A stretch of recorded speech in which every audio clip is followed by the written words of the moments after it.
Hi, everybody. Welcome to the Love Seat. I'm Stephi, and this is my girl, Steffi Star. Hola. And basically, if you have never seen this before, we just sit and talk about things that we find interesting. And by chance, you might find them interesting as well. To introduce you to who we are and where we are sitting in Ubuntu Fish Gallery in Stuart, Florida. This is my gallery, and it's an artist gallery and intuitive lounge. And basically, the philosophy, the concept is when you are creative, your intuition flourishes, and when you are intuitive by nature, you are usually inspired to be creative. So, under the idea that intuition, creativity grow in tandem, we created this space where we do that. So we have workshops, we have spiritual readings, we have a psychic medium on staff. My good friend Anne-Marie Scordy, who was my partner in creating this space, is a trance channel. Wendy's a healer. I don't know why I'm going off introducing everybody. The moral of the story is we have intuitives. We have intuitives, we have unicorns, and we have beautiful, beautiful art. We have a featured artist every 2 months. Just if you're seeing this recently, our featured artist reception is on May 30th from 5 to 8 p.m., where we celebrate Heidi Lee, and we throw a party. It's COVID casual. We're going to have plenty of social distancing. We have the back open. We have tables outside. Keep our distance. You wear your mask. You don't wear your mask. That's your call. I'm going to bedazzle mine because it's a special occasion, you know. You go, girl. And we're going to have a party to celebrate art, to celebrate intuition, to celebrate all of us being able to leave our houses. So I don't know why I just went on that little tear. It was beautiful. But People again, need to know. Stephi, and this is my girl Steffi Star. I'm going to let her introduce herself because nobody speaks about what you do the way you do. So I appreciate that. And at the end of the day, yes, this is what I do is a passion and a calling for sure. And I am honored and grateful to do it. So yes, as Dana said, I'm Steffi, and I am a spirit plant facilitator.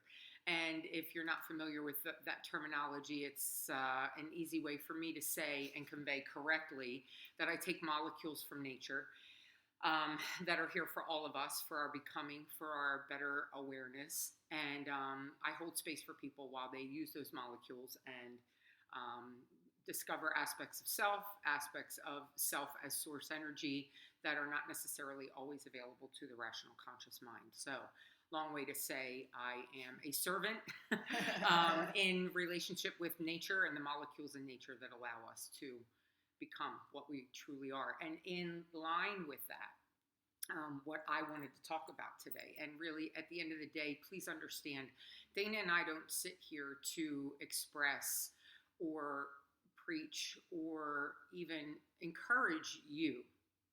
We sit here and talk about ourselves. We share our experience with one another. And by doing it in this milieu, on YouTube, in front of this computer, what we do, what we are, is then put out into the world. And if there is something from that which you can glean for your becoming, that's a beautiful thing. And that's why we do this. And if this doesn't resonate, if you're not interested, again, nobody's here to tell you what to do. We're simply here to share what we are and what we do in relation to our relationship to ourselves and the world at large. So having said all that, I woke up this morning. I don't normally feel really compelled to talk about any particular topic per se. At least I haven't recently. We've been doing this for a few months now. But today there was a profound awareness in my heart and in my head where I was really coming to terms with what awareness and willingness looks like in my life. So it's going to get emotional for a few minutes, I'm sure. Steffi gonna cry. A little bit, yeah. And it's certainly tears of joy, tears of gratitude. But nonetheless, again, this is about me, for me to share with my friend here. So take from it what you will, but please don't feel as if I'm telling you how you should be. So as a lifelong medical worker, as a type A personality, as somebody who came from a background where there were definitive lines and boundaries between right, wrong, positive and negative, red and blue, if you will. I was going to say black, white. We have black and white. We are so confronted at this point in our existence here as a species with our separateness, with our divisions. Like we're really forced to navigate on a daily basis. Even if we only casually view the news, or if we only casually check headlines on the various, outlets that kind of tell us what's happening out in the world, we are constantly being pulled into which side are you on? What lane are you driving down? And it makes for great entertainment, and it really pulls in the revenue dollars.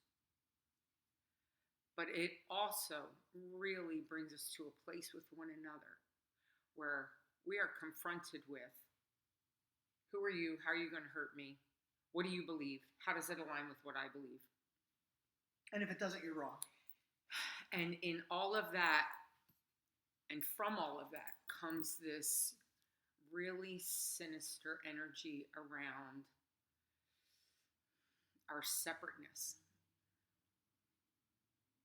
We are separate bodies walking around this planet, for sure. There's no doubt about it. I am not attached at the hip to this woman as much as some days I'd love to be. And by the way, every time I talk to you, even if it's through text, my energy flies straight through the roof. Yeah, you have a profound effect on like my vibration. So it's just such a gift to have. Is it because I'm weird? Of course. If I had a shirt on right now that described one word for me, it would be weird. Because what I'm about to say, you're going to go, oh my God, that bitch is weird.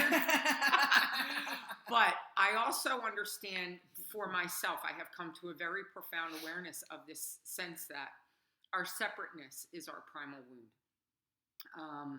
I myself did not live in accord with my highest values, my best potential, and just a complete and profound peace until I was able to resolve and repair this sense of being apart from you, apart from nature, and apart from what put me here. And I don't really care what word you use for that. We all know what the common words are, but at the end of the day, the thing that placed us here is beyond word. It's beyond idea. It's really outside of the construct of the human mind and brain. And even to the extent that we experience our own consciousness, what placed us here is even far beyond that. So as I navigate my world, as I walk down my roads with my tools in hand, and for me, of course, Spirit Plant is that, but I also really enjoy silence. I also really enjoy connecting with others who may not share point by point the way I see the world, but there is a foundation of knowing and understanding that we are connected entities, that at the end of the day, what I do to me, I do to you. Ubuntu. I am because we are, or you say it better, I think. Yeah, well, I am because we are, and I adopted that philosophy years ago. I heard it, and I was like, oh my God, yeah, that's what it's all about. And I raised my children. They don't even realize it's such a part of their vernacular that they use the word Ubuntu like a verb. Like if Nala's not sharing with Yaya, she's like, Nala's not Ubuntuing. Or like if we're like going to donate, like say clothes to a cause or something, they're like, yeah, we're Ubuntuing. And it's so funny. Or if like they're fighting over a piece of candy, their father and I just be like, Ubuntu! And they're like, oh, fine here, So that's it's beautiful. Really because the reality is I cannot be happy, whole, okay if you are not. See. Go on. Continue. So the only other thing I want to bring to that breathtaking statement, and her children are like literally glitter unicorns. They are angelic, beautiful. Don't get it twisted. No, listen, but they are, you look into their eyes and it's just special. These wells of love and connection. So they're amazing. However, getting back to the way that this road is traversed for me with an abundance of peace, with a deep, deep, profound joy that is unmoved by my exterior events and circumstances. That joy is like infinite. It is there. It is the tree trunk as opposed to the branches and the leaves blowing all over in the wind. And the love that I get to have for myself, the love that I get to share and embody in and around the other people with whom I have this experience. For me, all of that ability and experience has sprung forth from a deep, deep well of awareness and willingness. And there's so many books and there's so many people out there and there's so many schools of thought that want to tell us how to have peace, how to have success, how to be abundant, this secret, what you get back what you put out there. And listen, that's all true. I just want to talk about the profound tool for me that this very simple concept of awareness and willingness has provided. So in awareness and willingness, I have no other job every day than when my 2 feet hit the floor, actually from the moment my eyes open, but certainly from the moment my 2 feet hit the floor. I know that I have nothing to do. I have nowhere to go. I already actually am everything I always thought I wanted to be. And how I get there and how I remain there and how I keep myself on that road is an awareness of what I am and the willingness to be in whatever experience shows up. It makes it super simple to be spiritual because at the end of the day, that word is another version of separation. Yeah, don't even get me started on that. No, I know. Listen, I already heard, I felt your hair stand on end as it came off of my tongue. But the funny thing is, there is no separation in real reality. I am an infinite, immovable, unshakable essence of the creative energy. That makes everything spiritual to me. That's the laptop I'm looking at. That's the woman to whom I'm sitting next. It is the couch, the love seat on which my rear end landed, and the floor and the dirt upon which I tread. So there is no spirituality versus non-spirituality. At the end of the day, my awareness of my whatness is it's all spiritual. It's all the infinite creative source energy essence that put all of this into motion. And my willingness to be where I'm at and to have faith that where I'm at is where I belong.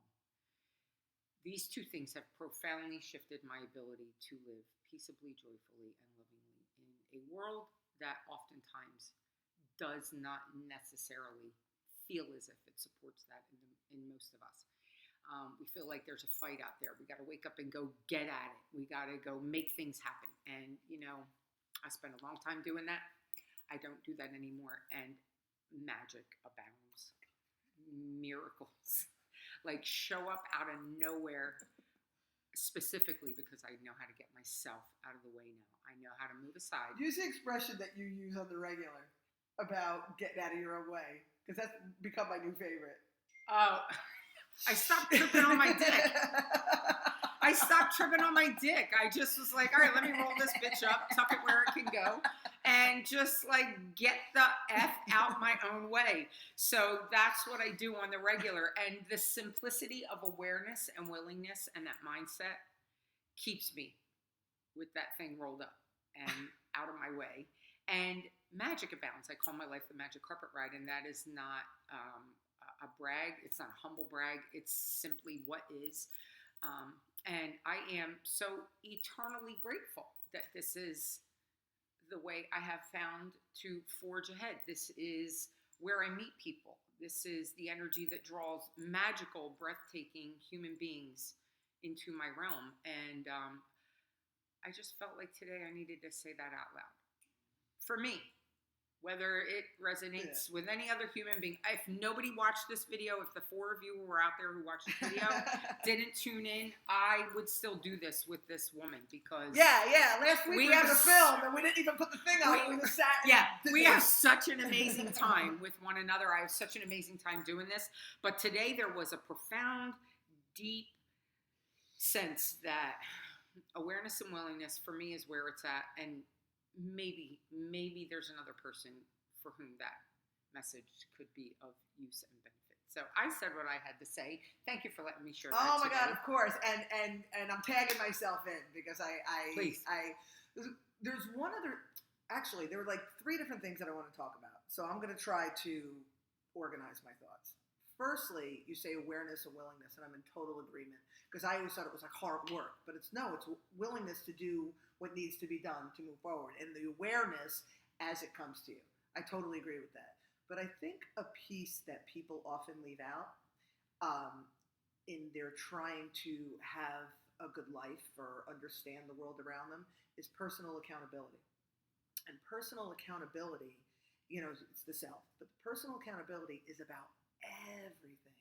I read a meme on Facebook. Ignore the dinging on my phone. I forgot to shut it off today. I read a meme this morning, and it was something like this woman. She's such an inspiration. I know her from a past relationship, and she's just lost since January like 50 pounds. And she's out there, and she's hoofing it every day with her husband. And I'm watching the pictures, the selfies, and they're slim and they look great. And the meme said something to the effect of, "When you lose the excuses, you gain the results." And I just love that, because everything is about personal accountability. I've heard Steffi say many times, it doesn't happen to me, it happens for me, right? And so in every single situation in my life that isn't necessarily going my way, I ask myself, what could I have done differently for next time? Or what could I do differently? How do I solve this? I taught for many years. I taught high school freshmen. Actually, I taught all high school, but mostly freshmen and sophomores. And it was always, we're problem solvers. That's what we are. They'd be like, Miss Seat.Dana. And I'm like, we're problem solvers. And teach them, because it's really, these are just little puzzles that we need to do. And when we really take the personal responsibility of how we react to things, how we perceive things, and how we handle all of this, life becomes beautiful. So I don't really want to go. I could go on a whole hour tear on that, but I'm going to table that. That's really the long and the short, personal accountability. The other thing, and I'll add a piece to that. Stephi's talking about how magical my children are. Again, they're human beings, and I yell sometimes. Sometimes I make beepy when I yell. Sometimes, like, Rob's like, okay. I'm like, will you please? And Rob's like, go change your underwear. And if you're a mother and you have given birth to children, don't even act like you don't know what I'm talking about. I'm going to share this, and I'm going to regret it. But yesterday I went for a walk, and I just moved, and I'm in the new neighborhood, and I'm like, I don't know, and I'm like, okay, if I just walk 20 minutes in that direction, I'll walk 20 minutes back, right? So I'm walking, and I sneeze. And I'm feeling it. Yeah. Right? And I'm like, but that's okay. I'm fine.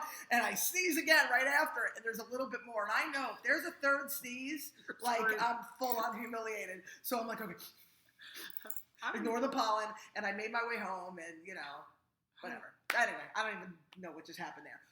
What was I even talking about? My children. For you. Oh my God, that second sneeze, I was like, and I was like on Canner Highway, so there were like cars. I was like, okay, I'm in black spandex, so it's not like, you have to like assess, wow. How dangerous is this? But I didn't do the full 45 minutes, but you killed me. I digress as usual. My magical children. So the reason my children are magical, there's an inherent magic there, but they have been taught personal accountability since they are this big. And sometimes I feel, and I know I appear to be harsh with them, but harsh in that, like, I'm like, figure it out, like things like that. Well, not so. Well, sometimes, whatever. But they know that there's consequence, and they understand that, and they know that there's also reward, which is just positive consequence. And the most recent thing I did, we just moved, and I'm going to get a little bit more into that in a second. But as a part of the move, since they're babies, remember I have a background in education. Since they're babies, I've always had like little charts and graphs on how to modify their behavior. That was actually my strength. Even though I taught English, I taught history, I work with kids with learning disabilities. My background is in behavioral management. My degree is in special ed behavioral disorders. So it was all about, and I was the dean of students. I worked with discipline the latter part of my career. So I'm really, really aware of personal accountability. So anyway, I do these charts and graphs for behavior where they earn something or they lose something. And when we moved, I'm like, okay, their developmental stage has changed. And they're now 9 and 10. Nala's going into middle school next year. And so I had to adjust. So I created on a whiteboard that was magnetized with magnets, and again, arts and crafts with the construction paper and the writing on them and sticking them to the thing. And basically, it was the mandatory things that they have to do every day. Every day, somebody's in charge of animals, feeding, cleaning, whatever, and somebody's in charge of setting the table empty in the dishwasher. And they have things that are mandatory. And if they do all of those things without me intervening, because at this point they know, they earn X amount of screen time. So this isn't even about allowance anymore. This is about, you want to play on the computer? This is what you got to do. And then I have individual assignments, I call them, just to take away the chore, perspective. And I assign certain times to them. So if they vacuum the first floor, they get 30 minutes. If they empty all the garbage pails and put them in a bag and put them outside, they'll get 20 minutes. And then I have a max of how many minutes they can get in a day. Because Yaya will just be making garbage to dump garbage because she's all. But let me tell you something. Yesterday was the first day I instituted this thing. And I wasn't even planning on instituting it yesterday. I just did the board and had it up. And Yaya gets up in the morning and she's like, what can I do? I'm like, oh, that's so awesome. And then Nala hasn't been feeling well. So Nala was laying in bed and Yaya's like, what if I do Nala's jobs? I'm like, that's beautiful. But oh my God, and they're writing it down and they're, so here's the best part. Okay. So I teach them how to use the new washer and dryer. At the old house, they did, they just folded their laundry. So we would put it in, because it was hard to access. Like they had to whatever. Okay. So they would, and they were younger. So they would just fold their laundry and put it away, right? So in this house, I wanted to teach them to actually how to do the whole thing. So if they did their laundry from start to finish, put it in, put it in the dryer, take it out, fold it, and put it away, they get 30 minutes. They just folded it, 15. So I take Nala yesterday and I show her, and I have a load of my stuff in that needs to go. So I show her how to work it and then how to put it in the dryer. And then I was doing something and then I was going to help Yaya. So I got caught up doing something and I heard the beeping and I go up a few minutes later and I hear them talking and I'm like, let me help you. And Yaya's like, my stuff's already in the wash. Nala showed me. They got my stuff, took it out of the dryer like we're at a laundromat, throw it on my bed. I love it. I was actually at the top of the stairs like, hallelujah. I did like the full verse. I was like, hallelujah. I couldn't believe the initiative, right? It's beautiful. Okay. This isn't because I made a chart. This is because I have been training them. They don't know any better. The chart just makes it fun and has a visual representation of the accountability, and it keeps me organized. You know what I mean? And it's just a different way of doing it. But they don't know.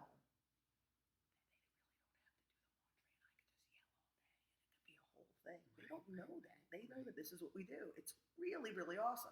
So personal accountability, and I'm telling you, when you perceive the world in such a way that at the end of the day, I am responsible for everything around me. And I know that there's people listening that are going to go, oh my God, but this happened to me. And you can't tell me that I attracted that. And I could probably have a discussion with you about how you did or something of the like. But the reality is you have control of everything else that happens after that. So if something happened to you at 8 years old and it was traumatic, and you at 35 are still having patterns and behaviors because what happened at 8, don't tell me you don't have control over this. Because I know I got married, I think it was like 41 or 42, maybe even 43, my early 40s. And I had a couple of boyfriends throughout, my longest relationship was 2 years. But from 18 to my early 40s, I've had nothing but dysfunctional relationship with man, dysfunctional relationship with man, dysfunctional. Why do I keep meeting these guys? And how come all boys are stupid? And in hindsight, I'm like, oh, I did that.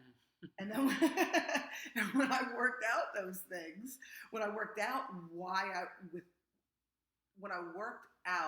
the source of why and how I was attracting this, all of a sudden, who came in? Saint Rob. Saint Rob. So I just kind of went off on a tangent, and I did want to talk about something else about patience, but as for another day, it's not all that important. It was just my musings of, isn't it beautiful to have patience and to learn patience when I'm not a patient person, and now I've become this more patient person, and life becomes more beautiful. That was really the long and the short. So I gave you the last 3 pages of the book on that one. but yeah. Anyway, just to circle back to what you were saying, this awareness and this willingness and this sense of it's all here, and not here is really what I consider to be the magic that I call my life. Mm. So that's all I love I'm that. about that. I love that. And I don't even have anything to add. I mean, quite frankly, this might be our shortest video Yeah, because I feel like what needed to be said was said, from my perspective, and I can't agree more with your take on personal accountability because we all have the story from when we were 8 years old. yeah. And it's a matter of getting out of our own way at a certain point. Because what I've also come to understand is no one gets out unscathed. My mother used to say that, and the older I got, the more I realized how true that is. I thought, well, it happened to me, and it was horrible, and I was a kid and I had no control. Yeah, and guess what? It's happening to every other kid too. In one way It's or happening another. to boys. It's happening to little girls. Something is happening Something. to all of us. Something. So just yeah. I remember the trauma of being at camp. Oh God, I was probably 6 or 7, and they didn't have doors on the stalls. And I remember this girl that I befriended. I don't know where this whole memory is coming from. She asked me to hold up a towel, and I had to pee really bad. And oh my God, we're back to me peeing my pants. I need to really sit on this. But I was holding it up for her so she could have privacy, and I couldn't. And I peed my pants. And it was so traumatizing. And so many things kind of spun off of that, like fear to go to the public restroom and all these things. And I'm only mentioning that because I've lost my mind. And because, peeing yourself is the theme today. Yeah, the theme of, yes. You don't even know. I got stories, but classy. But it's just this idea that it's not always like that super, super traumatic thing that like that place that we all probably went to when we said it happens at 8 years old. There's so many little things. Yeah. Like when, the playground, these girls wanted me to join this club and I had to sing a song and they told me how terrible, we talked about this, told me how terrible I was. And it affected, we're talking about the 3rd grade, it affected my perception of myself. I don't even sing happy birthday. I just move my mouth because I'm so uncomfortable with my voice because of something I've gotten better, but something that I've learned in the 3rd grade. So this trauma is not just like the first 5 things, like of the worst things you could do to a kid. We all have like little traumas of getting home after school and the door being locked up for like 30 seconds, not knowing where your parents are. But it is also being molested by your stepfather on your 13th birthday. Like that's okay. We're talking about that too. Yes. Yeah. Well, my that point is was certainly there is one of those in just about everybody's history. So if we all get to walk around with the idea that our traumas have created what we have become as adults, then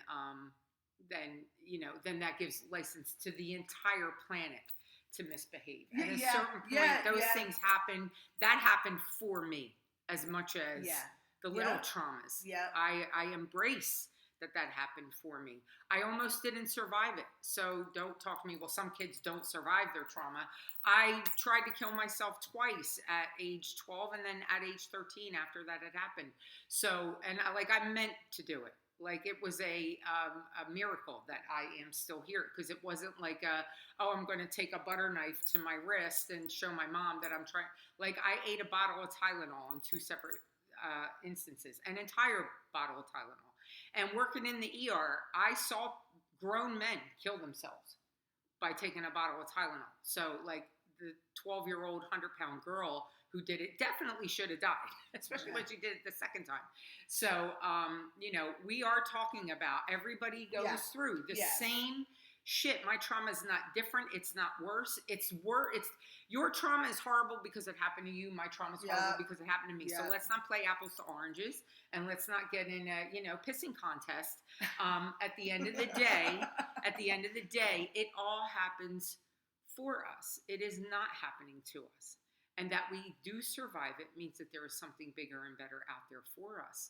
And for me, awareness and willingness has gotten me to a place where I've been able to take that shit and spin it into pure fucking gold. I am an alchemist. I take the shit and turn it into pure fucking gold. And that might sound a little harsh somebody who started out all airy fairy, but we Yeah. are what we are. Yeah. I am light and dark. I am right and wrong. I am fractured and whole, and we all are. We all are. I just wanted to make the point that I thought we understood that we were talking about those dark things, and I was just trying to let people know. I know that everybody looks at whatever happened to them that's affected them as their. Not everybody. That's not what I'm trying to say. A lot of people like to use these traumas as an excuse, and it could be as serious as what you just said. It could be as simple as peeing at camp. For sure. But I didn't want to gloss over the hard ones. Yeah. I don't want anybody to get it twisted. Yeah. I don't live this life because, I had 2.5 children and a mom and dad in the white picket fence. I literally crawled out of a fucking gutter. So there's that. Ditto. Yeah. We'll save my story for another day. And we get to be what we are today, and it's magical. And today is all that matters. Yeah. Yeah. So. We may or may not be posting this bitch, but okay. So just to recap, yesterday I peed my pants. Steffi no longer trips on her dick. And traumas, great or small, although they shape us, do not define us. Would you agree? See, sister girl. Thank you for joining us on Love Seat. Have a fabulous day. Oh my God. See, today. Weird is the word of the day. Faux show. Oh my Lord.